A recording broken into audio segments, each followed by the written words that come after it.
You thought light would crash through the sky, but instead it arrived as silence. You believed truth would roar. But when the veil lifted, it did not come as thunder. It came as a whisper.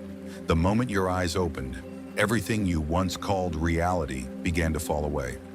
Not with violence, but with a strange and quiet grace. You expected fire. Instead, you found stillness.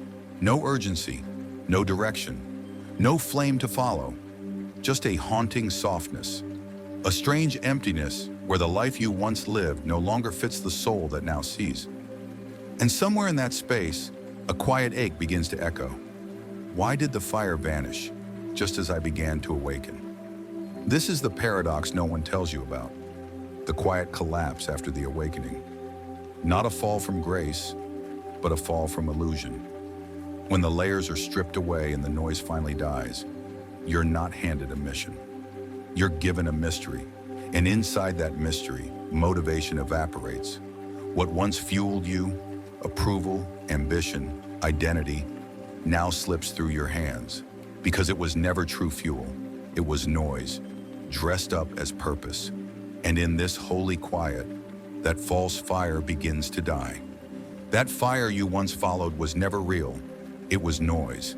Approval disguised as purpose, ambition pretending to be truth, pressure dressed as passion. And now the universe calls you into a quieter flame, a deeper one that asks for no performance, only presence. It doesn't demand a roar, it invites a bow. It teaches you to stop chasing and start surrendering. This emptiness, it is not your end. It is your soil.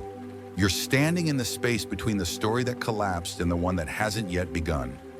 It feels strange. It's supposed to. You are in the sacred place where old identities dissolve, and your truth is rewritten in silence. Now is not the time to build. Now is the time to be, and being, after a life of doing, feels like standing on ground you've never touched before. The silence stretches. You're tempted to fill it, to move, to push, to chase what you used to call purpose, but don't. Because in that silence, the universe is finally doing what your old self never had time to receive. Stillness isn't nothingness. Stillness is sacred. Stillness is the sound of divine alignment beginning to hum in your soul. You are not being called to return to who you were. You are being invited to become who you were always meant to be. And that becoming, it doesn't begin with energy, it begins with emptiness. Not because the universe has stepped away, but because it's drawing closer than it's ever been. And when it draws near, everything false must fall. That's why the motivation left. Not because you're off track, but because you finally stepped onto it. So when the stillness comes and the fire disappears, don't rush to light it again. What you feel as stagnation is sacred purification. You are not in between lives. You are in between identities. The universe is not punishing you. It is refining you, stripping away what was never real to make space for what is eternal. This isn't the end. It's the sacred dismantling, not to leave you bare, but to make space for what is true. The noise is being stripped away so nuance can finally breathe, so your soul can choose with discernment, not desperation. But at first it feels unbearable, especially in a world that worships momentum and mistakes stillness for failure. You are not falling behind. You are falling inward. The old hunger is dying, and that ache you feel, that quiet grief, is not weakness. It's the letting go of false selves you've worn long enough to call them home. You are not being erased, you are being reset, replanted in richer soil. And all purification, all rebirth, begins with subtraction. The motivations fading from you now were never wrong. They were fragments, pieces of a self you once needed to survive. But survival is no longer your calling. Truth is, and truth does not rush. So the universe clears the way, not to leave you hollow, but to make space for something eternal. What's coming next won't flicker and fade. It won't beg to be seen or scream to be validated. It will come quietly, cleanly, and it will last. Not because it demands your energy, but because it lives in harmony with your essence. As the false flames fade, you begin to see clearly. What you once called passion was often just performance. The fire you chased wasn't born from peace. It was fueled by pressure, and now the universe will not let you build with it anymore. Your outer world slows down, not because you failed, but because you're finally learning to live from the inside out. No more pretending, no more pushing, no more chasing mirrors of worth in other people's eyes. The performance is dying, and in its place, presence is being born. The world may not notice, but your soul does. You no longer crave the spotlight. You no longer rush to explain yourself. That quiet urge to be seen has gone still, and in its silence, you feel something ancient and unshakable rising. Others may still wait for the old version of you to walk through the door, but you know, that version has dissolved, that mask has slipped, that chapter is closed. You are stepping into a way of being that doesn't need the stage or the crowd or the applause. You are no longer moved by the pressure to keep up, but by the whisper within that says simply, be still and dwell. Presence does not arrive with lightning. It does not shout its arrival. It comes quietly, not with answers, but with the capacity to stay when clarity is gone. The capacity to sit in discomfort without running, to listen beneath the noise, beneath the urge to fix, beneath the pressure to know. This is not the death of your purpose. It is the death of performance that distorted it. You're no longer chasing outcomes. You are becoming a sanctuary for presence itself. And in that stillness, a deeper rhythm begins to stir. Not driven by ambition, not stirred by emotion, but flowing from a quiet knowing that needs no proof to move.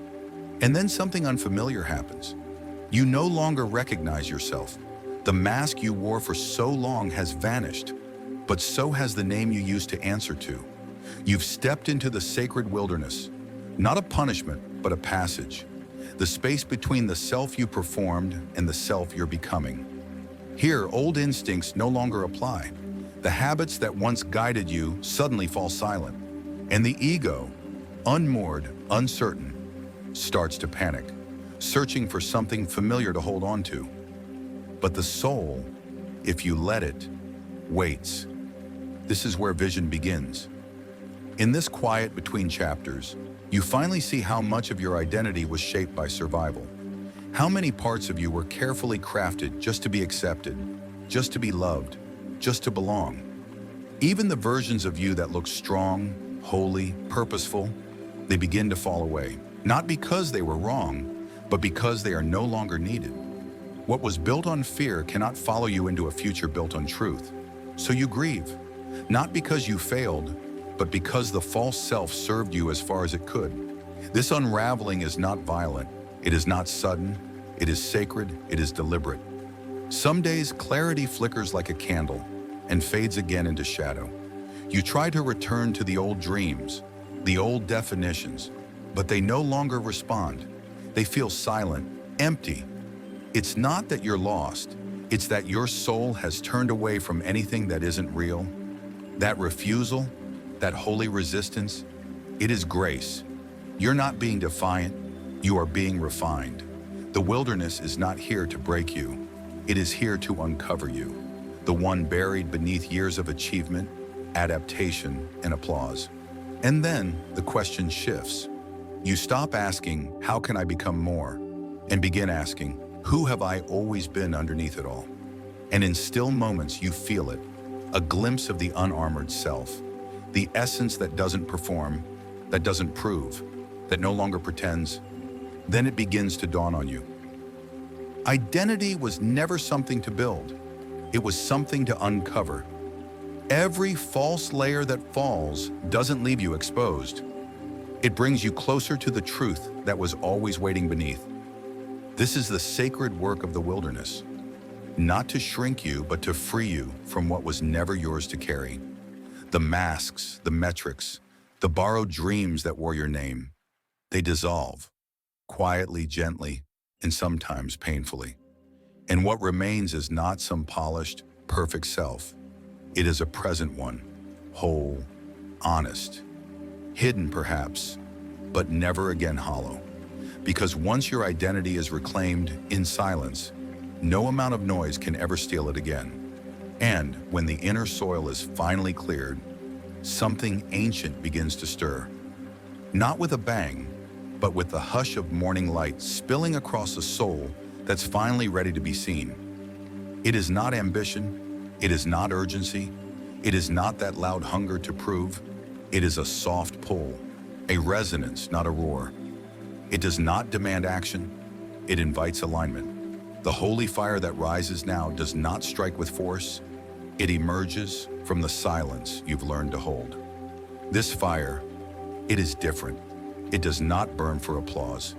It does not run on adrenaline. It doesn't scream to be witnessed. It asks to be honored. It flickers with peace, not pressure.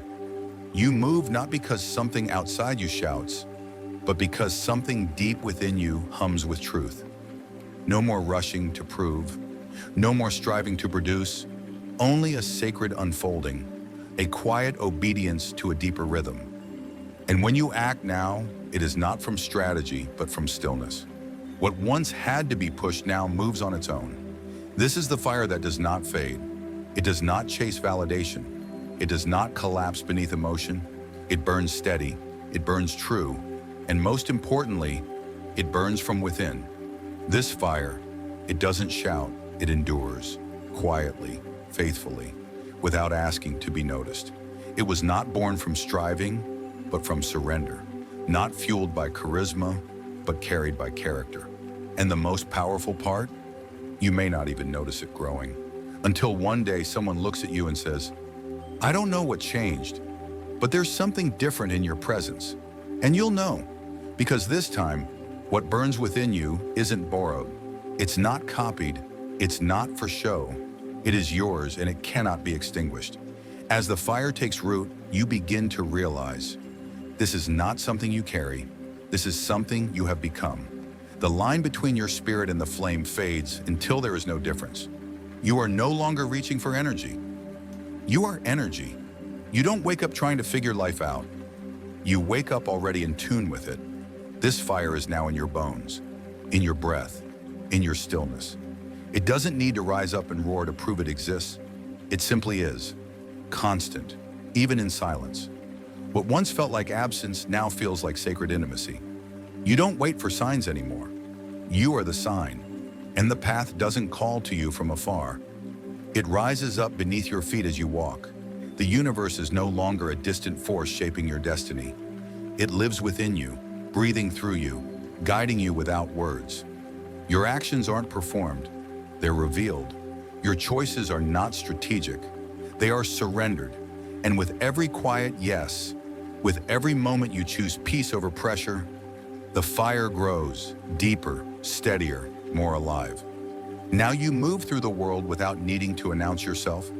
There is a strength in you that does not shout, but cannot be shaken. You no longer chase proof. You no longer explain your path. You walk it, and that is enough. Even if the world misreads your stillness as passivity, even if they mistake your quiet confidence for absence, heaven knows what you carry. The fire that once flickered in uncertainty now moves in authority. It leads without force, it speaks without volume, and it creates, or not from scarcity, but from sacred overflow. You are no longer looking for the flame. You are the flame, not because you lit it, but because you allowed everything false to burn away. The wilderness stripped you. The silence refined you. The emptiness prepared you. And now, your presence carries a weight words cannot explain. Not because of what you do or say or show, but because of who you've quietly become. The flame lives now in your walk, in your gaze, in your stillness. You're no longer chasing purpose. You're living it, softly, fully, faithfully. So when the question rises, why did the universe take my motivation away? Remember, you are no longer meant to be fueled by illusion. The fire you once followed was made of image, identity, and effort. It burned quick, it burned loud, but it never burned deep. You've outgrown that kind of fuel. You've been rewired to burn differently, to move not from pressure, but from presence, to live not from strategy, but from surrender. The silence wasn't abandonment, it was realignment. The emptiness wasn't punishment, it was preparation. The universe didn't strip you of drive to leave you wandering. It emptied you so that you could finally hear the truth that only stillness can carry. You didn't lose motivation. You lost the mask that pretended to be it. And what now burns in you isn't fragile, isn't fleeting. It is holy. This flame cannot be forced. It cannot be fabricated. It cannot be performed. It can only be revealed through surrender. So walk in it. Let it guide you. Let it shape your rhythm, your voice, your vision. You are not becoming, you already are. The flame that rises in you now isn't meant for the stage. It's meant for your calling. And the universe didn't awaken you so you could perform again. It awakened you so you could finally become. If this message stirred something in you, know that you're not alone. You're walking a sacred path, and others are waking up beside you, silently, powerfully. Subscribe if you're ready to rise from within. Comment, "I am the flame," to claim your quiet power, and share this with someone who's in the wilderness, searching for their spark. This isn't just a video, it's a reflection, and maybe a reminder. You're not lost, you're becoming light.